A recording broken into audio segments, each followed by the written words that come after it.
দর্শক আসসালামু আলাইকুম, কেমন আছেন সবাই? আশা করি সবাই ভালো আছেন। আমরা জানি কোরবানি ঈদ মানেই আনন্দ এবং হাসি কান্না জড়িয়ে হচ্ছে খামারিদের ঈদ। এর জন্য আমরা চলে আসছি কাপ্তালি হাটে। তো প্রথমত আমরা এখানে একটা খামারি ভাই আছে, তার সাথে আমরা কথা বলবো, তার গরু সম্পর্কে সম্পূর্ণ বিস্তারিত আমরা জানবো।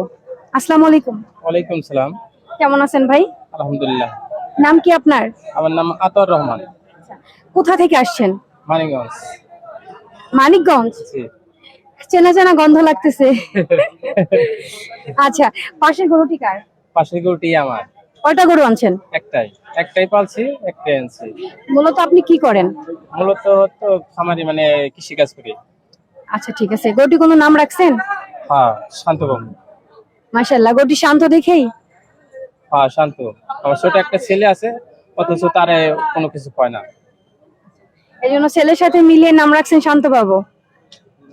হ্যাঁ জি। আচ্ছা, এটা কতদিন ধরে লালন পালন করেন? প্রায় 3.5 বছর। 3.5 বছর। কবে হাটে আনছেন? আজকে। দাম কত চাচ্ছেন? কোনো দাম দর হইতেছে? দাম তো কাস্টমার দেখি কম, বড় করে দাম চাইলে বাদে ঘুরে যায়। আচ্ছা, তার মানে কি মনে হয় যে বড় গরু পেলে ভুল করছেন? হ্যাঁ, এরকমই লাগে। কারণ আমরা যে আশানুরূপ মানে দাম চাচ্ছেন বা পাবেন সেটি পাচ্ছেন না। জি। এটির বয়স কত বলছেন? এটার বয়স হচ্ছে 3.5 বছর। 3.5 বছর। আমি লালন করছি। আচ্ছা, এখন কত দাম হইলে দিয়ে দিবেন? তাইলে আপনারা বললেন, আমাদের চ্যানেলের মাধ্যমে যদি কোনো ক্রেতা থাকেন দয়া করে তার গরুটি নিয়ে যাবেন। কারণ হচ্ছে একটা গরু হাটে এসে যে কতটা ভোগান্তি একমাত্র সেই ব্যক্তি জানে যে কিনা গরু লালন পালন করেন। জি, বর্তমানে 6 হলে দিয়ে দিব, একবারে খুবই নিম্ন দাম। 6 কি হাজার না লাখ? 6,000 হলে দিয়ে দিব। 6,000 কি হয়? 6 লাখ, সেটা ক্লিয়ার করে বলবেন যে আপু 6 লাখ। জি, 6 লাখ। আচ্ছা, তো এখানে আমাদের আরেকটি কথা, গরুটি কিন্তু আপনার শাহিওয়াল জাতের এবং হচ্ছে কালারটা লাল, খুবই চমৎকার দেখতে লাগতেছে। আর হ্যাঁ, আচ্ছা, আমরা খাবারের প্রসঙ্গে যাব। আর মানে কিরকম খাবার খাওয়াইছেন বা প্রতিদিন কিরকম খরচ হয়েছে? আমার প্রতিদিন খরচ 300-400 টাকা প্রতিদিনই খরচ হয়েছে। মানে নিজের এই ভুট্টা ক্ষেত করছি, তার পাশাপাশি যে খরচগুলি ওটা বাদ দিয়ে। আমার তো মনে হয় একটু বেশি হওয়ার কথা।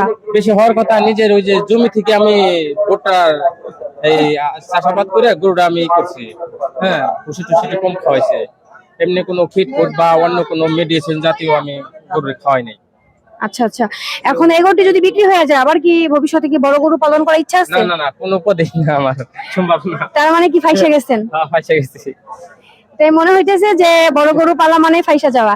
এখানে আরেকটি কথা আছে, সেটি আমরা বলবো। এটি হচ্ছে, এই গরুটি যদি কোনো এগুলোতে থাকে, এটার দাম চাবে 2 কোটি, 1.5 কোটি, 50 লাখ, 75 লাখ এরকম দাম চাবে। খামারি ভাই খুব ছোটর মধ্যে দাম চাইছে। এখন চাইলেই তো তাকে আর দিলেন না। আপনারা হচ্ছে আপনাদের একটা বাজেট আছে, আপনাদের একটা দাম আছে, সেটা নিয়েই খামারের সাথে আলোচনা করবেন। এবং হচ্ছে ডিসক্রিপশনে খামারের নাম্বার দিয়ে দেওয়া হবে, আপনারা তার সাথে যোগাযোগ করবেন। যদি অনেকেই তো, সবাই তো ফ্রিজিয়ান পছন্দ করেন না, লাল গরু পছন্দ করেন। এজন্য আপনাদের জন্য মানিকগঞ্জ থেকে ভাই লাল গরু নিয়ে আসছে। তো আপনারা খামারির সাথেই থাকবেন এবং হচ্ছে এই গরুটি আপনাদের যত বাজেট আছে, এটা হচ্ছে আপনি এটা একটু দিয়ে দেন, মানে হাটের কোন সাইডে এটা একটু বলে দেন, যেন যারা ক্রেতা তারা যেন আসতে পারে। এটা হাটের পশ্চিম সাইডে। আচ্ছা ঠিক আছে, আর আমরা তো অবশ্যই খামারি ভাই নাম্বার দিয়ে দেওয়ার চেষ্টা করবো।